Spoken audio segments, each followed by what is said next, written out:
اللہ کے رسول نے قسم اٹھا کے فرما دیا والذی نفسی بیدہی لا یؤمن احدکم حتی اکون احب الیہ من والدہ وولدہ۔ صحیح بخاری کی حدیث ہے، پہلا جلد حدیث نمبر 13۔ میرا نبی فرماتا ہے مجھے قسم ہے اس ذات کی جس کے ہاتھ میں میری جان ہے، تم مومن نہیں بن پاؤ گے جب تک ماں باپ سے زیادہ اور اولاد سے زیادہ مجھ سے محبت نہیں کرو۔ دوسری حدیث میں فرمایا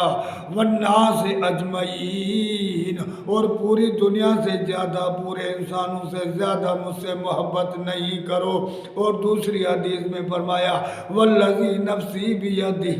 لا تدخلون الجنت حتی تؤمنوا، مجھے قسم ہے اس ذات کی جس کے ہاتھ میں محمد صلی اللہ علیہ وسلم کی جان ہے، تم کبھی بھی جنت میں نہیں جاؤ گے جب تک مومن نہیں بن پاؤ گے۔ جب تک مومن تب بنو گے جب تک دنیا سے زیادہ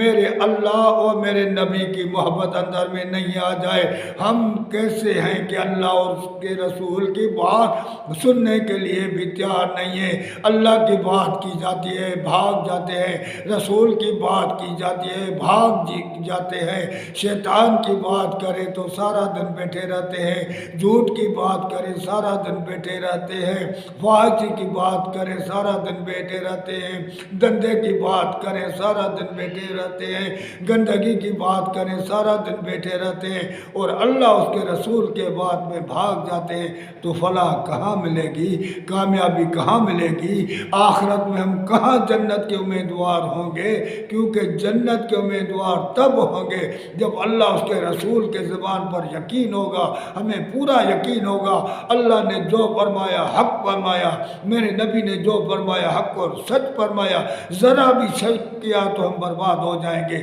اگر فلاح پاتے ہیں تو اس دل کو خالی کریں، اس دل میں جگہ دیں، اللہ اس کے رسول کو جو محبت کریں اللہ کے لیے کریں، جو دشمنی کریں اللہ کے لیے کریں، اور لین دین بھی اللہ کے لیے کریں۔ جب تک یہ ہمارے اندر میں نہیں آئے گی انہیں دنیا میں ہم کامیاب ہوں گے نہ آخرت میں۔ دنیا آخرت کی کامیابی چاہتے ہیں تو میرے نبی کی بات ماننی پڑے گی۔ جب تک ہم بات نہیں مانیں گے نہ ہم دنیا میں کامیاب ہوں گے نہ آخرت میں، نہ دنیا میں فلاح ملے گی نہ آخرت میں۔ تو میرے بھائی ایک ہی راستہ ہے، تو اپنی نبی کے بات پر یقین کرو، اس دل کو خالی کرو، اور اس دل میں اللہ اس کے نبی کی بات کو بٹھاؤ، دنیا کے باتوں کو چھوڑ دو، جھوٹ کو چھوڑ دو، بے ایمانی کو چھوڑ دو، ملاوٹ کو چھوڑ دو، رشوت کو چھوڑ دو، اور اس لین پر آ جاؤ جو میرا نبی پیغام لے کر آیا۔